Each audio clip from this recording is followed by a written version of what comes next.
These kind of posts are the kind of thing that will get the attention of the Secret Service. Like, they will go ahead, and I'm sure that if these Redditors, if they, I'm not sure how Reddit actually, logs people's IPs and stuff like that, but I would not be surprised at all if the Secret Service makes some phone calls and these people get a phone call and a visit from the Secret Service. Like a probable cause kind of thing, because it's not, you can't go arrest someone for saying that on Reddit, I know, legally, but these are the kind of rooms that Reddit will ban frequently. People that talk like this on Reddit, those pages get shut down because Reddit doesn't tolerate that kind of crap for the most part.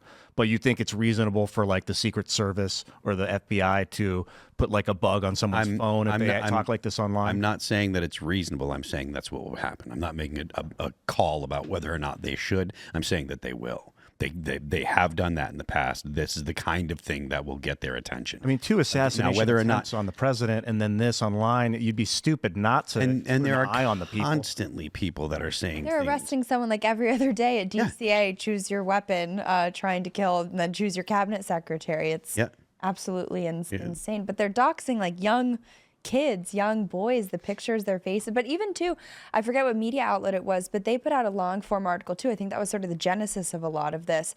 So it's not just like random, Reddit anonymous accounts. We love anonymous Redditors, but some legacy media outlet, I forget, but published the story kind of initially doxing them, which obviously they dox people all the time.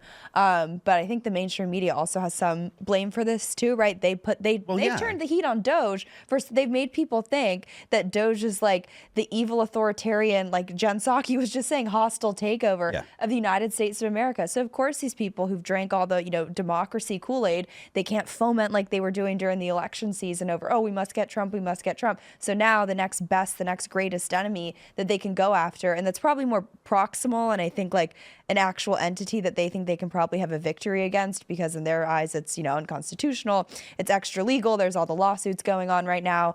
They're like very, very focused on Doge, and I think they just have Elon Musk derangement syndrome.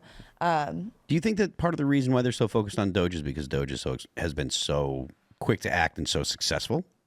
I think the Doge paradigm, I think it's two main factors. One, I think it's actually a really smart issue that Republicans have sort of seized and really won on the messaging side of things, which is the waste, fraud, and abuse, but also the really evil, sinister, nefarious spending of funding gain-of-function research at the Wuhan Institute of Virology over in China. That's something that the American people don't want to support. You'd be hard-pressed to find an American citizen who doesn't want to keep more of their tax dollars, right? So that's a winning issue.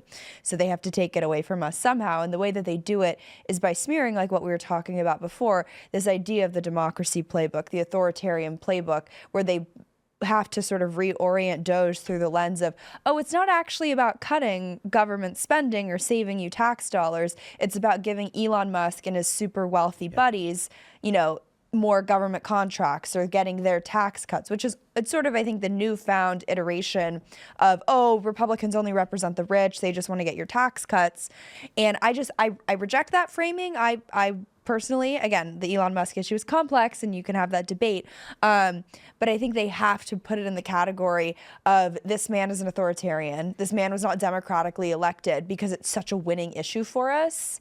Right. And like, even too, you see it, like Democrats are trying to get in on the Doge caucus stuff because they know it's very like politically salient.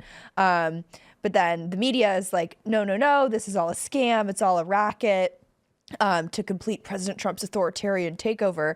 But again, I reject the premise. I reject the framing. Elon Musk was A, very visible on the campaign trail. Yeah. B, they've been talking, Doge was like probably the most tweeted and talked about word the entire election cycle. Yeah. So it's not like this is something that President Trump is springing on the American people. It's literally what the American people voted for. Yeah, I get the sense that you don't get, you might not even get Donald Trump in the White House again if it were not for the efforts of Elon Musk.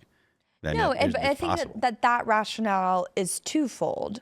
One, and again, just because he played an instrumental role, it doesn't mean that he's the shadow president or the shadow. Correct. It gives him a voice at the table, right? Like it does that anyone who's played a significant role. But I think one is obviously the ground game in Pennsylvania, and I think his mind and the people around him realize that, we're not just going to waste a bunch of money on ads. It's about knocking on doors. It's about actual mobilizing grassroots. But Scott Pressler. Right, it's that kind of stuff. But then there's the ideological component too, which is bringing on the Doge stuff. And again, but I think the Doge stuff is particularly unique because it's not just about the tired trope that congressional Republicans have been doing for decades, which is, oh, we're going to cut, sending $10,000 to fund a musical in Afghanistan. It's like, yes, of course, that's bad, but that's not the root of the issue. The root of the issue is that we have a horrible, horrific healthcare system here, and we're subsidizing and bankrolling the pension funds and the public healthcare systems of the entirety of Europe while they're not giving anything to NATO, and we're being forced to pick up the bill, right? It's an entire reorientation of not just the economy here at home, but internationally. And that's why President Trump's tariffs work so beautifully in that sort of Monroe Doctrine-esque reversal of the idea that let's use economic warfare, let's use our economic, heavyweight prowess to actually wage war on behalf of the American people and not against the American people like Joe Biden and Democrats and establishment Republicans have been doing for so long. Thanks for checking out this clip from Timcast IRL. Make sure to watch the show live Monday through Friday at 8 p.m. Subscribe to this channel, and we will see you all there.